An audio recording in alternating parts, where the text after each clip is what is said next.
Borderland kind of spooky, Sanchez said, just to be saying something. He realized immediately that it sounded wrong. It was a new guy, kind off thing to say.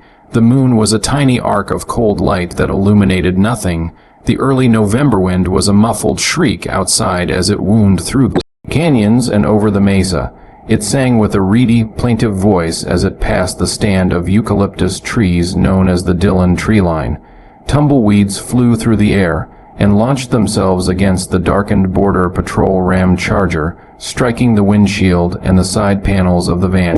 With the sound off fingernails seeking entry, it was 11:53 p.m. on a Saturday night. You'll get used to it.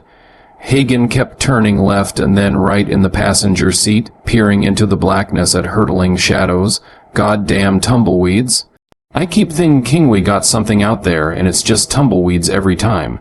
Hagen was a heavy-set man in his early 40s with sideburns that were a little too long for his crew-cut hair.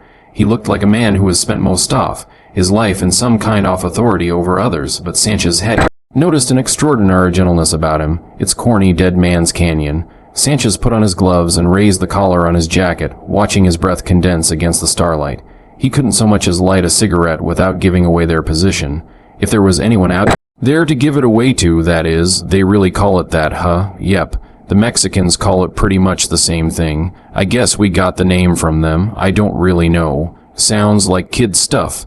The Hardy Boys and the Secret of Dead Man's Canyon. Something like that. Yeah. Hagen pointed with his chin at the umber of shadow, like a huge wound, in the mesa ahead of them. You can't see the bottom of that thing from anywhere around. Not unless you get right up to it. There's a good mile and a half of it, too, between the border and Spring Canyon. He spat tobacco out the window. You got bandit activity, rape a body. I'd say a good 7, 8 times out of 10 it's in Dead Man's. Sanchez was still unused to the casualness with which the other agents dealt with the atmosphere of violence and desperation in their job. It was his second week on the patrol along the San Diego/Tijuana border, and already he had rocks thrown at him, been kicked in the crotch, and retrieved the body of a drowned boy from the Tijuana River levee. Now, for the first time, he was patrolling the Browns Field sector along the Ate Mesa to the east, what the illegals called El Cerro and the agents called the Eastern Front. It was here that the bandits who preyed on the group's offense, cutters or lambristas, found business to be the most profitable, mostly inaccessible even with four-wheel drive vehicles. The canyons provided a perfect ambush gallery for their victims and an impossible obstacle course for La Migra. Border Patrol. In the past 3 weeks, there had been a rise in incidents along the Eastern Front. One narcotic overdose. The body had been tossed over a fence to the U.S. side from a hotel window. Another boy, shot to death, had been discovered near the microwave dish in the E3 sector. No one knew why, nor would they ever know. And there had been 3 rapes, one off which was stopped in progress by border agents. The other 2 were now statistics in an open file in the prosecution office. As always, people were victimized in one way or another, often by the coyotes or the guides themselves, then left to wander the mesa to be arrested by the patrol. These would be returned to Mexico the next day, destitute and without prospects, but alive. They were the lucky ones. Many found their way into unmarked graves. There was no way of ever really knowing how many. Hagen, still pivoting his head from side to side and shifting his position to see into the near-total blackness outside the van, picked up the radio microphone from the dashboard. 10:28 here. This is 1028 in Sector E, 4 west of the Dillon tree line. Anybody got a scope shoot in this way. It's blacker'n a banker's heart out here, and we can't tell the bad guys from the tumbleweed without a program. Over. 1028, this is 901. That you, Hagen? Over. Yeah, me and Sanchez. You got a scope, Gary. Over. I got the green eye on ya. You boys are all alone, you and the rabbits. Can't see down into Dead Man's, but Moody's Canyon is clear. And Behan and Velser are picking up some good ones in spring. Over.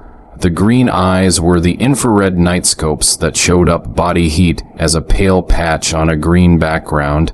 It gave the understaffed border patrol a vital edge during the rush hours between dusk and dawn. Okay, Gary, we're gonna stay in position for a while.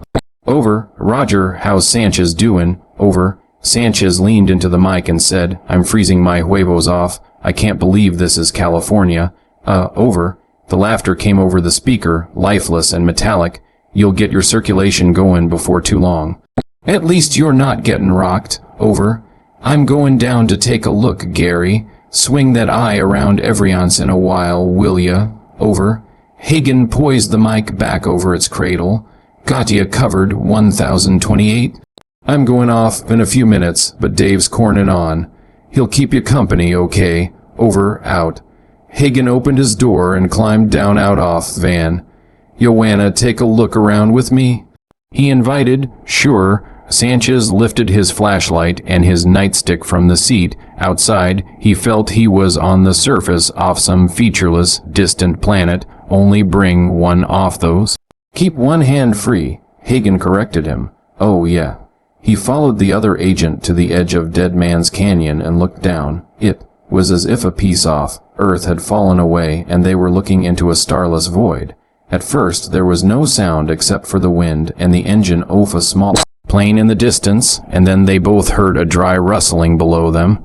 It might have been someone whispering. You hear that? He asked Hagen quietly. Bueafanswer, the older agent, aimed his flashlight into the canyon and played it briefly over the kala cactus, the gnarled, hollowed-out bushes known as hotels, that served as way stations for illegal immigrants on their trek north. The beam found the floor of the canyon and the slight trail that had been worn over the years by illicit traffic. He switched it off quickly. I don't see anything. What about that voice? Didn't you hear that? Yeah, I did. I'll tell you what, partner, I'm going down there. You run up about 50 yards and move down, kind of head him off at the pass. Sanchez nodded and set off at a trot. A rabbit darted across his path and startled him. It was a long way from New York, he thought. He had been happy to get the job, and the academy was easy enough. The San Diego border sounded pretty exciting, riding the ranges, mending fences, pursuits, and arrests. Now that he was here, though, the fantasy had eroded, leaving only the minutiae off routine in an unreal situation. The shabby, hopeless people he apprehended every shift by the dozen saddened him and made him wonder just what kind of a job he was doing after all. The dream of Western individualism was a fine one and promised from a distance to suit him, but in the end he couldn't relate to the cowboy role, not the way Hagen could with his chewing tobacco and his head off at the pass-pard manner, first as a Puerto Rican kid growing up in an Irish neighborhood in the Bronx, then as a city adjuster surrounded by friends who were actors, dancers, or writers, and now trying to pass as a good, old boy member of the posse in the American Southwest. Sanchez increasingly came to define himself where he did not belong. His gun slapped against his hip as he ran. After about 50 yards, he started down slowly. The footing was bad and the kala punctured his pant legs. Pieces off the cactus broke off and worked their way into his boots. He stopped at intervals to remove them, listening for the sounds they had heard earlier. To his left he could see Hagen swinging his flashlight. On the wind, Hagen's voice carried down the canyon. In Spanish, he shouted, La Migra. Salganer. Suddenly, the wind increased, and two shadows hurtled past Sanchez, running up the embankment. They both wore dark clothing.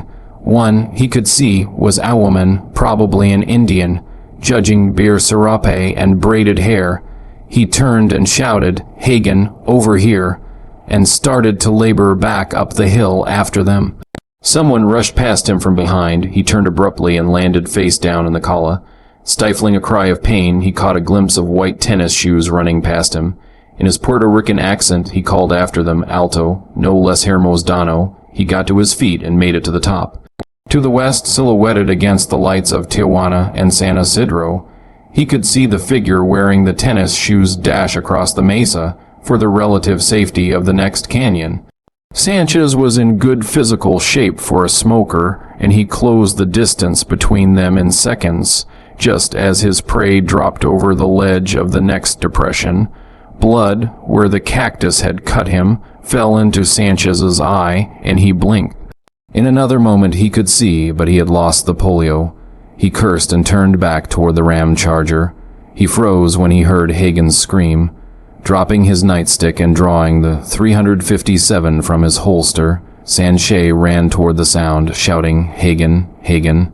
At the edge of the canyon, he launched himself downward, taking huge strides, barely keeping his balance, unmindful of the cactus. "Hagen, answer me." It seemed to take forever to get down. At the bottom, he found the trail and ran south until he could hear heavy, ragged breathing and a kind of sobbing. "Hagen, goddammit, over here." The voice was barely in control. "I'm all right. Shine your light so I can find you." "I can't. I lost it." "What happened?" Sanchez fell into tumbleweeds that had accumulated against the man-made rock break in the trail. He struggled in the weeds for a moment and pulled his Bic lighter and ignited it. The first thing he saw was a crude crucifix set into the top of the pile of rocks he had stumbled against. A grave. He looked around him and saw Hagen, his eyes ringed with fear, struggling to free himself from another interlocked mass of tumbleweeds. The flashlight lay to his right. Sanchez picked it up and shone it on his companion. "What the hell happened, man?" As he helped Hagen from the bed off dried bracken and rock, he could see the other man's eyes darting to either side of him. He was trembling as if suddenly aware of the cold. "Let's just get out of here, okay?" They made their way back up the embankment. At the top, they could hear the radio from the van calling into the night. 1028, come in. "What's going on? 1028. You read, Hagen. You request assistance." Inside the Ram Charger, Sanchez answered the call. "This is 1028. We had something good. They get away. We got fouled up a little. Just some cuts and scrapes, I think. Anybody have a scope on us?" "This is 901. Dave here. I've had the eye on you for the past 10 minutes or so. I saw one of you guys come up out of Dead Man's running across the mesa chasing something, but I don't know what the hell it was. I wasn't getting any hot spots. What were you chasing anyway? You're the only ones out there. You didn't see them. There were 3 of them. One of them was a woman. Sorry, buddy. Had my eye peeled and all I got was you. Okay, we missed him. Forget it. You might want to advise E3 and E2. They might come out somewhere in Springs or Moody's. Over. Roger, you okay?" "Yeah, okay, over." Sanchez turned to Hagen. He switched on the instrument lights, and in the green glow, he could see that Hagen had scratches running down one side of his face as if an animal had clawed him. Other than that, he seemed unhurt. The older man held his face in his hands and said softly, "My dear God, I am losing my ever-loving mind." "What happened, man? I heard you scream." Hagen looked at him. Even in the ghostly light, he could see the man was pale. "I can't tell you, Sanchez. I don't really know. Tell me. If there's somebody out there, I want to know, man. Okay?" Hagen looked at him and drew in a breath. He seemed to size up his partner, or maybe how what he was going to say would sound. After a minute, he said, "When I got to the bottom, I saw maybe 50, 100 people. Polios, wire cutters, illegals, men, women, kids. I couldn't believe it. I'd never seen so many in one place, not since we caught that whole shitload cornin out off Flamenco years ago. I didn't know what to do. There were too many of them. I turned to go back up and radio in when I slipped. I fell right on top of a group of them, and then I saw." He stopped speaking, though his jaw continued to work ineffectually. He shook his head and searched the stars for the words. "What, man? What are you saying?" His smile was an attempt at reassurance, but seemed instead to be inappropriate and frightening in the dashboard lights. I don't know what I'm saying. Forget it." "Okay, Hagen, take it easy." Something threw itself against the side off, van with a raking sound like ground glass on slate. The wind picked up its keening. Hagen drew his pistol, and then the stars were blotted from the windshield by a shape that pressed itself to the van with a rasping, urgent noise. "Take it easy, man. It's a tumbleweed, Hagen. That's all it is, see? I found you in a bunch of them down there. That's what scratched you up?" Even as he said it, Sanchez studied the deep grooves on the agent's cheeks that ran from his temple to his neck and were already beginning to scab over. "Yeah, tumbleweeds." Hagen put his gun away.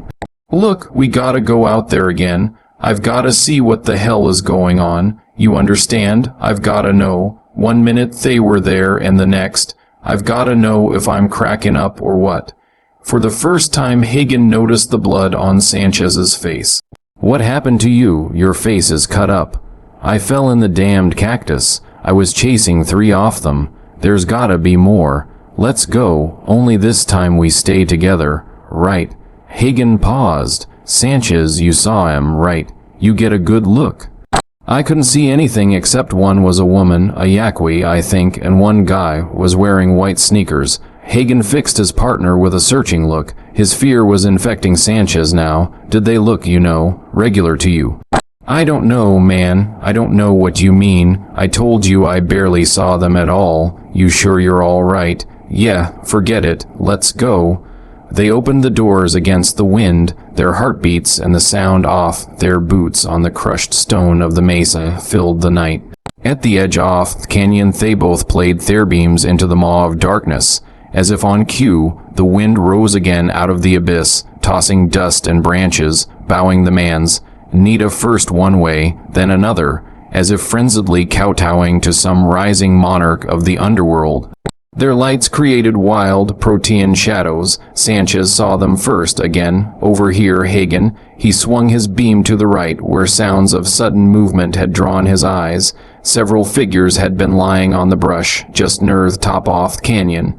Now they rose and broke for the mesa, running past the 2 men. Sanchez gave chase to the one closest to him, a boy, in white sneakers. As he ran, he heard Hagen's voice in the distance. I'll turn on the floodlights on the truck and call in. There's too many.